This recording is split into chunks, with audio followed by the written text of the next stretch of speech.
विषय आहे इतिहास.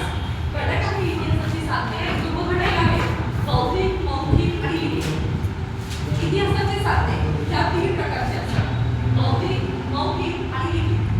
इतिहासाची साधने यांची प्रस्तावना मांडल्यानंतर इतिहास म्हणजे काय आणि भूतकाळात असलेल्या शास्त्रशुद्ध आणि सुसंगत माहितीचा इतिहास असतो. तसेच इतिहासाची साधने ही म्हणजे काय असतात? ज्या पुराव्यांच्या आधारे इतिहास लिहिला जातो त्यांना इतिहासाची साधने कशी म्हणतात? इतिहासाच्या साधनांमध्ये पहिल्या घटक आपण अनुभवणार आहोत, अभ्यासणार आहोत बौद्धिक साधने. बौद्धिक साधने म्हणजे काय? दैनंदिन जीवनातील वस्तू, वास्तू आणि त्यांचे अवशेष यांना बौद्धिक साधने असे म्हणतात. त्यांची उदाहरणं जर घेतली तर आपण किल्ले, लेणी, स्मारके, नाणी, जुन्या इमारती, दागिने आणि भांडी ही आहेत बौद्धिक साधने.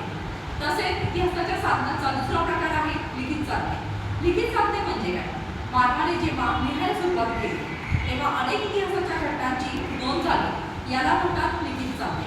उदाहरणार्थ शिलालेख, दगडावरील जसे की कोरीव काम, ताम्रपट, पदवी, हस्तलिखिते, परकीय प्रवाशांची प्रवास करणे आणि ग्रंथे ही आहेत इतिहासाची लिखित साधने.